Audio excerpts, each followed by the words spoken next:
Welcome to our Kingdom Conversation. I'm Lisa Flood, and I'm here with my dear friend Denny Charbonnet. Denny, Yes. welcome. Thank you so much, Lisa. Happy to be here. It's a joy for us to get to sit down and visit. You and I do a lot of ministry together. We know a lot of people in our community, and Yes. I just want you to know that so many people are talking about how they are actually drawing strength from you Oh, praise God. because of the way you are such an example of living your faith and finding hope while going through suffering. And we're talking about your beautiful daughter, Elise. Yes. Yes. Yes. A year and a half ago, I lost my daughter after a 6-year battle with breast cancer. And the Lord was always present. I've been through other struggles in my life with the loss of my own father when I was 16. My mother had breast cancer. Having been through divorce, I learned what it's like to go through suffering and also how to depend on Him, how to look to Him and know that He will always be there. An analogy that I love to use is He is in the eye of the storm. That song, Eye of the Storm, just touches my heart. And being from Louisiana, knowing what a Cat 5 hurricane is. We know what that is. I've had Cat 1, 2, 3, 4, and 5s. And this last one, I think, was a 6, definite 6 on the Richter scale. But He was always there. When Elise was first diagnosed, the first thing I did was go to the chapel and talk to Our Lady, because she's my mama. And I said, what are we doing? This is our girl here. And she kept telling me, I've got this. I've got this. I went, okay, you've got this. And as we progressed through it, it was always, I've got this. I've got this. I've got this. Again, another reference I've used, I'm a theater teacher. And the show Hamilton spoke to my heart. I've seen it. I saw it on Broadway. But the song, It's Quiet Uptown, which deals with the loss of his son, Philip. And he's dealing with the unimaginable. And I think that's what hits you when you first find out your child has a life-threatening illness. It is the unimaginable. And you don't want to go there, but you have to. And the Lord kept saying, I've got this. I will take you through it. So taking the two of them together, being in the storm with Jesus being in the eye with me, and me holding on to the mast, and to say, okay, you're here, I'm with you. And he sailed through it. He showed us how to sail through it, and showed me as a mom what it looks like to look at your daughter, knowing that this is not, we don't know how long she's with us on this earth, but we know that she lives forever. But taking through that, every time we had another step and we'd have another diagnosis, we'd have a recurrence, but okay, I've got this, I've got this. And that's what I kept trusting. And I mean, the toughest was when he found out the tumors had reached her brain, and she had almost 40 tumors on her brain. And that was when I felt like the unimaginable hit me in the face. I'm going, how's this going to work? I remember walking through the grocery, walking through places going, does anyone realize my daughter has 40 tumors on her brain? How are we going to deal with this? And the Lord kept saying, I've got this. I've got this. So I hung on to Him. And with His mom and her arms wrapped around me, her mantle wrapped around me, that's how I did it. And that's how we all did it. And until finally we reached the stage where it had reached every level of the brain. It was all the membranes that protected the brain were invaded. And that was the unimaginable we are facing the unimaginable. Now this is it. Because we were always hopeful. She was a fighter. She had such a joy about her, and she fought for her family. And she was always worried about the rest of us, telling us what the next step was, or what the next diagnosis was. That was the toughest thing for Elise. And but to walk through that, again, hanging on to Jesus. His mom just wrapped around us, wrapped around me. It was unimaginable, and also unimaginable on the grace that would come through. I'm still in awe of that. Denny, for somebody who's watching right now, who is going through something unimaginable, whether it is an awful divorce or something horrible with a child. Yes. You clung to Jesus, but would you share literally what did that look like? What did your prayer life look like? So you could run to Him. Could run to Him. By the grace of God, I had a strong prayer life. Not always, because I had times going through divorce, going through the loss of a father. When He showed up in a major way when my father died, when He told me I was beside myself, and He told me, He's with me and he's fine. That was a grace beyond anything I could explain. So I knew to run to him, but then I had walked away from him. I had stepped away because I was angry when I went through divorce. And I was hanging onto my faith by a thread. And he drew me back through Our Lady in Medjugorje. That's when the Lord just totally drew me and our whole family back. So I built my prayer life from 1987 on. It was growing and growing and growing. And so I had a really good relationship with him by the grace of God. Hadn't always had it, but that was the beauty of Jesus, of God the Father with his arms open, always saying, come to me, and Jesus, my brother, just being there. So I had that, fortunately. But nothing prepares you for this, because you want to go, wait a minute, we haven't talked about this. We've had a few other things, but we haven't been here yet. And that's when it got really, that's when the rubber hits the road. So sometimes I would just go sit in the chapel. I would sleep in the Adoration Chapel. I would just be there going, I just got to be with you, just got to hang out with you. And just sat and soaked him in, soaked in all those, whatever he had for me, I just soaked in. Denny, I know you've got a miracle story that I heard you share recently about experiencing your daughter at the Adoration Chapel. Would you share that? I sure will. Because that was my place, was the Adoration Chapel. And Christmas Day, it was just a few months after she passed on August 16th, and this was Christmas Day. My whole family's coming over. And I'm at the house wanting to hear my daughter's voice, because she'd call me in the morning of, hi, Mom, Merry Christmas. And then all the kids would get on the phone. I'm going, oh, I want that so much. Just aching for that. So I said, okay, I've got a half an hour window before everybody comes over. Let me run down to the chapel. So I run in, and I'm talking to Mary on the way over there. And I'm saying, come on, Mom, I need you. And I get in there, and a friend of mine sends me, on my phone, suddenly an image of Mary pops up, this beautiful image. And I'm going, that's great, but I'm going, still not it.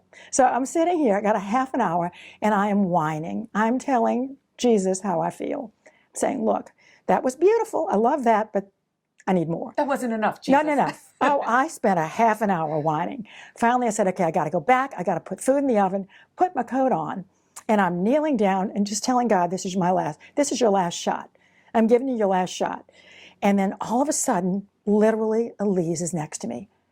It was a visitation. I couldn't see her, but I knew I'd never experienced anything like that in my life. And she was right there. She was on my left. I'll tell you exactly where she was. She was on my left. And I'm inside talking to her internally. And I'm saying, is Mary with you? She goes, yes, Mom. She was on my right. So then Mary moves around behind me.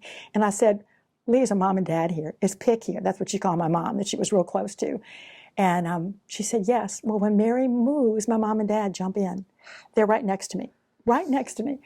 And she says in here, this poor man in the chapel probably thinks I'm bonkers, but he can't see what I'm doing because I'm facing the Blessed Sacrament. And she says, Mom, I'm here with your grandchildren. Look. And in front of me, I couldn't see them, but I knew they were there. There were three. But there was a fourth head that I could see with my mind's eye. And it was this dark, curly-headed baby. And I thought, who's this? She lost three, but my son Jean and his wife Janice lost one. And they named the baby Francis. And it was Francis because Elise had Dominic, Michaela, and Blaze. This was Francis. And the beauty of that was the only one that I could see was my granddaughter Olivia has dark curly hair, and she was the only one in the family with the dark curly hair, and she always wondered why she didn't have a sibling like that, and I felt like that was God's gift for Olivia, that she has a sibling in heaven that looks like her. And then Elise was just so joyful, just so happy. And then within seconds, the whole chapel is filled with our family who have gone ahead. I mean, they were around me, they were surrounding me, and they were in front of me. And then it was over. And I floated out of that chapel back to the house. And I couldn't wait for people to get there. I'm calling, my son's on the phone going, you got to hear this. You've just got to hear this. And then I told Jean about Olivia. I said, you've got to hear about this baby. I saw your baby. I saw the only one I could actually see. The others I knew were present. But the top of that curly head is what I saw, dark curly hair. And so I was able to share that with everyone when they got over. And Jason, my son-in-law, just hugged me and said, thank you for sharing. Thank you for sharing that. Because what it taught me was the veil between heaven and earth is so thin. They're right here. They're right here. If they're right here, Jesus is right here, right? Yes. Imagine how close he is. And I shared that with the family. I said, look, this is not just for me. This is for everybody. You all need to know. Your mom is here. Your wife is here. Your sister is here. Your aunt is here. There, she's right here. I love, I can relate to what you're saying about being at Adoration, because after my mom died, in my greatest grief, my spiritual director told me, you will experience your mother at Adoration. You will experience her at Mass. Yeah. Denny, I think the average Catholic doesn't really understand. I didn't understand before that time. Yeah. That really all of heaven is present at Mass. Yes. Yes. And that's what Bo keeps telling me. He tells all of us, do you realize... Your son who's a priest. My son is a priest. And he keeps telling, because he celebrated Mass at the house, and he said, this is when your mom is the closest to us. This is when Elise is right here. Jason, this is when your wife is right here. My daughter is right here. The most present is in the consecration at Mass, which is just awesome. It's amazing. Like, I feel right now, the way I feel, I talk with her. I have this beautiful picture when she went to Franciscan and did a semester in Austria. And she brought back this beautiful image of Mary that I have across from my bed. It's, I have a fireplace across there, and it's on a mantle, right above the mantle. And it's Mary holding Jesus, a baby Jesus, and she's looking down like this. And so when I'm looking up to her, I feel like she's looking down at me. I'll put my elbows, my arms on that mantle, and I talk to her. And I have a crucifix underneath that, and then I have a picture of Elise right there. And I talk to Elise. To me, Elise is so present right now. I mean, she's alive. She's fully alive, fully healed and fully alive. And I know that, and I feel that. I talk to her every day. You know, when we have something to do with the kids, I said, okay, these are your kids, talk to me. What do I need to do? Because she mentored me. She had me when she was first diagnosed. She asked me to come in, and Mom, you know me, you know my family, you know my kids. I want you to be here. I want you to pick those kids up every day from school. When I can't, I want you there. I want you here doing homework with them. That first year I was there, I would be there to put Nora to bed at night. So she mentored me with her kids. So I would be there with her kids, and then when she felt good, then she jumped in and did it. She was a 100% mom. But then when she wasn't, then I jumped back in. I was always present, but but in the last year or so, I was practically driving carpool every day, doing everything for her because she was so sick. But I felt like she mentored me to take care of her kids. So I turned to her and I go, okay, what do they need? Okay, you see them with a different vision now. You see such clarity. Tell me what I can do. And I feel I get like those answers. I feel like she's just so present. That's what I feel. I mean, there are times that I feel that ache.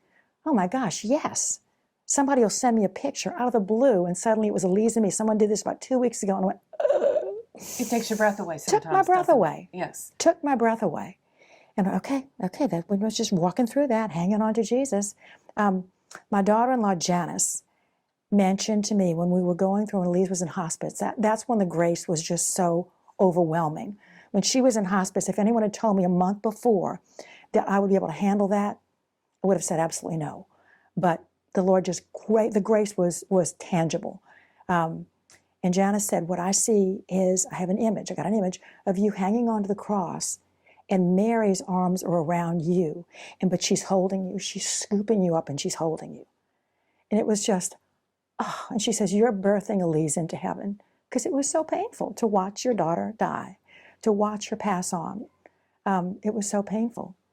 But as this one beautiful priest told me, he said, do you realize what God's preparing for her? And I said, that's what the Lord has me doing, looking ahead as to what he's got for her.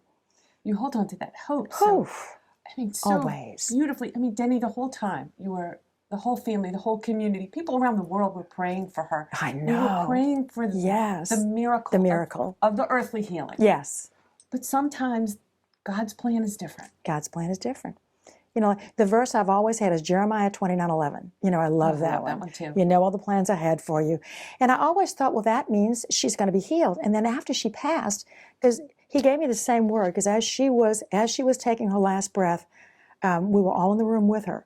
Bo was about to celebrate Mass. And we all moved in close, and her dad and I were right next to her. And as she passed, and Bo said, she's gone.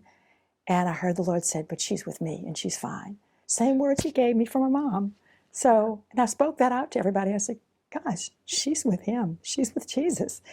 And I said, that's the completion of Jeremiah 29:11. You know all the plans I have for you, plans for your welfare, not for woe, plans to give you a future full of hope. And that's the hope that she's with him. What more can we ask? So on those days that are really hard, because I know you have them. Yeah. You're human. Yes. Oh, yes. How do you pick yourself up and say, I'm going to the chapel, even though I might not want to some days? I talk with God. I talk it out at home before I even leave the house. We talk it out. I talk to Mary a lot. I talk to Jesus. We talk it out. And then I go, okay, I'm going. Okay, this is it. And as soon as I walk in that door, there's this peace that just floods me, that I'll just sit back and I sink. I sink into the chair or a little cushion on the floor. It's kind of my go-to spot. It has been for a while. I'm back in the chairs now, but it feels so good. And you just feel like the arms are just wrapped around you. Jesus has wrapped his arms around you. I feel like I'm doubly wrapped with Mary and Jesus, and I can be in there for an hour or two. I can sleep. But it doesn't matter. He says, just sleep and then I'm ministering to you. Fewer words, say less, just listen more. Do you feel like you just leave it all? I do. You lay it down. I do. I walk out and I feel lighter, brighter and lighter for sure. So that's the gift that is to me. That's a must for me. That's just an absolute must. So walking through the grief it's not been the end, really. No, it's really amazing because if anyone, when she was first diagnosed, had told me that it would be like it is like this, Elise and I were really, really close. We did so much together. She's my, I have 2 boys, 1 daughter, and she was my sidekick. She was my best friend. We did so much together. And so just imagining what that would be like without her being here. But the Lord's taught me so much. And that veil, because it's so thin, I just feel her presence. I ache to hear her. Sometimes I just ache to hear her voice and to see her, but to know. But then there's always that consolation of God going, but she's here. She's right here with you. You just know that you know that you know. But I talk to God. I'm very honest with God. I'm very honest. And he goes, okay, you're ready? You're finished? Okay, let me just hear what's on your heart. Okay, talk it out. Okay, good. Now, let me talk to you. And he does. I love that you're saying that because I think sometimes people think, I have to have it all figured out No. before God. I have to have it all perfect. And he's going to be upset if I tell him, no, you're real. Oh, no, you got to be real with him. Heavens, he knows what's on our hearts. He knows what we're thinking. He's like, oh, come on, would you just let that out? Would you just let that out? Okay, good. Now we can talk. Now we can go on. Thank you. I'm glad you got that out. All right, let's talk. Man, it just goes like that all the time. He's just been so good like that, so faithful.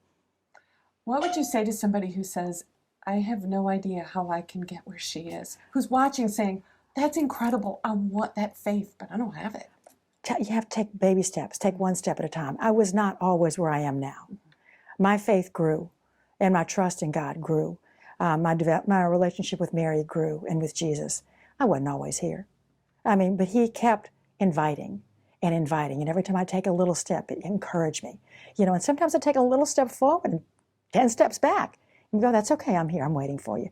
And I think when he showed me that, I can move back and forth and he's going to move with me all the time. That was amazing to me.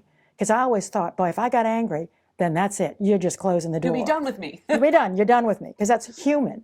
But he's not like that. I think Medjugorje is where I saw that. Because I had been so angry with God through our divorce. And when God finally drew us there, and Our Lady invited us in, and literally on the top of Mount Križevac in 1987, looking at a concrete cross, I saw a silhouette of Our Lady. And I was blown away. Because we had climbed up the top of that mountain.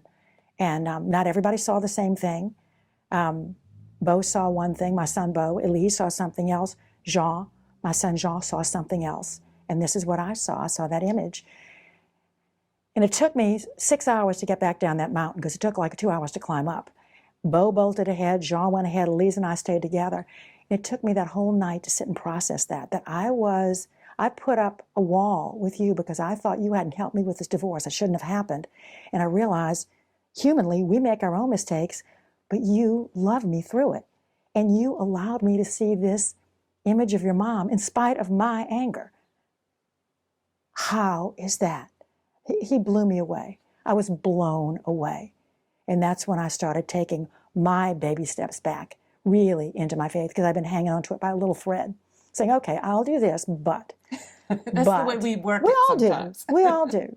But yeah, so I've not always been where I am now. Thank you, Jesus, that I am here now. But not always, but he'll take you there. Denny, that's a perfect place for us to wrap up our conversation. He will take us there, Thanks. won't he? Yep, it's not about us, it's about what he does. We just have to say yes. Say yes and open the door for him, and we're along for the ride. Thank you for sharing your heart with us and just being so real and vulnerable. And I just pray that our viewers will be touched. Oh, well, thank you for the honor. It's an honor, a privilege, and it's also healing for me to be able to share like this. I really appreciate that. I really appreciate the opportunity. Thank you.